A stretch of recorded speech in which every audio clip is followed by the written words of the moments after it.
Okay, look, it's Sunday. I've had about 3 coffees, maybe 4, and I'm staring at the spoilers for the week of March 9th, 2026. And honestly, I don't know whether to scream cry or just throw my laptop out the window and move to a remote island where nobody knows what a Cassadine is. But I'm still here. We're all still here. Because we're addicted to the pain, apparently. So let's just get into it before I lose my nerve or my caffeine crash hits. You guys, we need to talk about Curtis Ashford. Right now. Because if the spoilers for this coming week are even half true, this man is about to have the worst or best, no, definitely worst year of his life. So the word on the street, and by street, I mean the spoilers dropping for the week of March 9 to 13 is that we are looking at a full-blown who's the daddy situation. But with a twist that only General Hospital would try to pull off with a straight face. We already know Curtis is the father of Portia's baby. That's been established. We've processed it. We've accepted it. But now the writers are teasing that Jordan, yes, that Jordan, the former commish, the woman who usually has her head on straight, is also pregnant. I mean, seriously, 2 at the same time. Let's just pause and think about the logistics here. Curtis has been bouncing between these 2 women like a pinball for the last few months. And now we're potentially looking at concurrent pregnancies. The spoilers say Jordan suspects she's pregnant early in the week. She's staring at the stick or doing the math in her head and sweating bullets.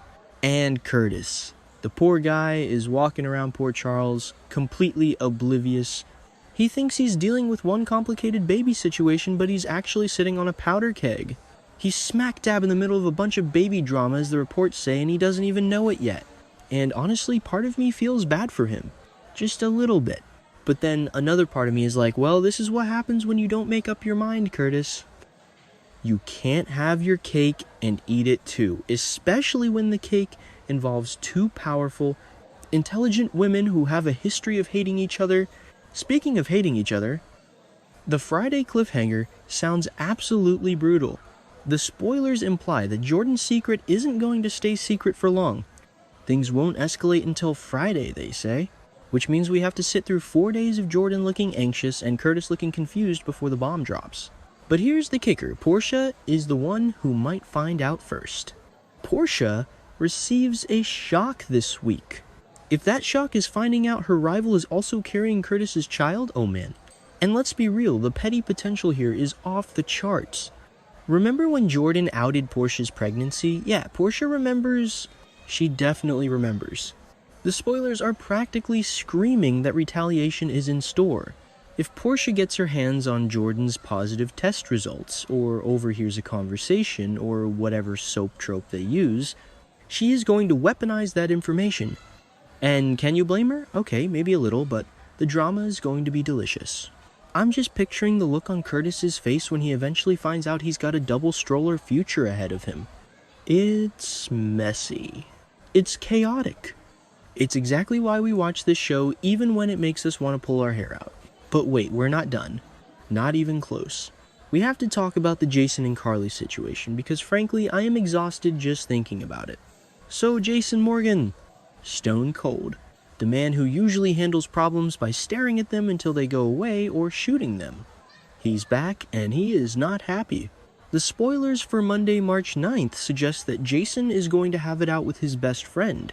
And why? Because he presumably catches Carly in bed with Valentine Cassadine. Let me repeat that for the people in the back, Carly and Valentine. I know, we saw it coming. The chemistry has been weirdly simmering for a while. But for Jason, this is the ultimate betrayal. Not just because it's Valentine and we all know the history there, but because Jason has been running around trying to save everyone, dealing with Anna's breakdown, rescuing Britt, we'll get to her in a second, and basically being the superhero he always is. And he comes home to find Carly cozying up to the enemy. The rip into her scene on Monday is going to be legendary. I can already hear Steve Burton's angry whisper voice. You know, the one that's scarier than actual yelling. And honestly, I'm kind of on Jason's side here. I love Carly, I do. She's the engine that keeps this crazy train moving, but her decision making lately has been questionable, at best. teaming up with Valentin sleeping with him. It's like she's trying to push Jason away. Or maybe she's just spiraling. Either way, the fallout is going to be massive. But here's the silver lining for all you Bresson fans out there, and I know you exist. I see you in the comments. After Jason is done yelling at Carly, he's going to be spending his Tuesday strategizing with Britt Westbourne. Yes, Britt. The Britch. The woman who actually gets him. I don't know what they're strategizing about, probably how to clean up Carly's mess, or maybe something to do with the pikeman leftovers. Or just how to survive in a town where everyone has lost their minds, but I am here for it. Their dynamic is just better. It's healthier. Is anything on this show healthy? No. But relatively speaking, it's nice to see Jason leaning on someone who isn't Carly for once. Maybe this is the push he needs to finally cut the cord a little bit? Probably not. But a girl can dream. Okay, shifting gears because my brain is starting to hurt from the Carly drama. Let's talk about Dante and Elizabeth. Lante Diz, what are we calling them? The spoilers say it's a strange week for relationships, and they aren't kidding. We've been seeing the sparks between Dante and Liz for a bit now. Speculation has been rampant on Twitter, X, whatever we're calling it these days. And it looks like the writers are finally pulling the trigger. Midweek, they find common ground, which is soap code for they have a deep conversation about their trauma and realize they want to make out. And you know what? I'm surprisingly okay with this. They're both parents. They're both exhausted. They both have exes who are complicated understatement of the century. Dante brings Liz some news on Friday. Is it bad news? Good news? News about the investigation? I don't know, but I feel like these two could actually work. They're the grown-ups in the room. While Curtis is juggling 2 pregnancies and Carly is sleeping with Cassidines, Dante and Liz are just trying to raise their kids and keep the peace. It's grounding. I like it. Watch the writers ruin it in 2 weeks, but for now I'm on board. Then we have Kristina. Okay, so the spoilers mention Kristina getting awfully close to her brother's girlfriend, Jacinda. First of all, let's just clarify Jacinda. I'm assuming this is a new flame for one of the brothers. Or maybe I missed an episode where Michael or Dante started dating someone named Jacinda. Maybe it's a new character introduced recently, my brain is fried. But the point is, Kristina is interrupting them on Tuesday. And the vibe here feels messy. Is Kristina jealous? Is she just being annoying? Is there a vibe between Kristina and Jacinda? The note mentions Kristina and Jacinda as a relationship at the center of speculation. If Kristina is making a move on her brother's girlfriend, that is peak Davis, Corinthos, chaos. Alexis is going to need so much wine, just barrels of it.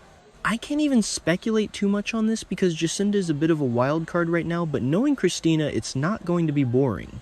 And it's definitely not going to end without someone crying.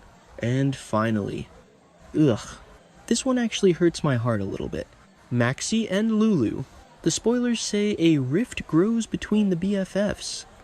And it makes sense, I guess.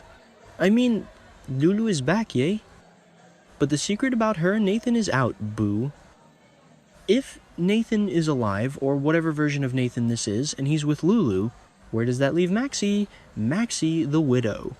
Maxie who mourned him for years. Maxie who has built a whole life around his memory. The note says Maxie will be left reeling on Monday. And Lulu. Instead of comforting her best friend, she's spending the week confiding in Tracy and Carly. Tracy and Carly. Ouch. That is a slap in the face. I get that Lulu is probably confused and dealing with her own coma brain or whatever, but freezing Maxie out, that's cold. And it's going to break the fandom in half. Team Maxie or Team Lulu, I don't want to choose. I want them to go shopping and drink mimosas and talk about how crazy the men in this town are. But no. We have to have angst. We have to have betrayal. It's a lot, you guys. So to recap the madness coming next week, 1. Curtis is about to be a double dad and has no clue. R. Jordan and Portia are about to go to war again. San. Jason is screaming at Carly for sleeping with the enemy. Sit. Jason and Britt are plotting world domination, hopefully. Woo. Dante and Liz are slow dancing into a relationship. Lil. Kristina is possibly hitting on her brother's girlfriend 7. Maxie and Lulu are breaking up. I'm tired. Are you tired? I feel like I've lived a whole lifetime just reading these spoilers. But you know, I'll be tuning in on Monday at 2 p.m. or watching on Hulu at 2 a.m. like a goblin because I have to see how Jason reacts to Valentine. I have to see the look on Jordan's face. I have to know if Jacinda is actually worth all this trouble. Maybe I'm being too harsh on Carly. Maybe she's lonely. Maybe Valentine has changed, LOL no. Maybe Curtis deserves 2 babies. Actually, nobody deserves 2 newborns at once. That's just punishment. Whatever happens, it's gonna be a train wreck. A beautiful, high-budget, well-lit train wreck. And I'll be right here tweeting through the pain and probably complaining about the wardrobe choices. Stay strong, GH fans. We're gonna need it.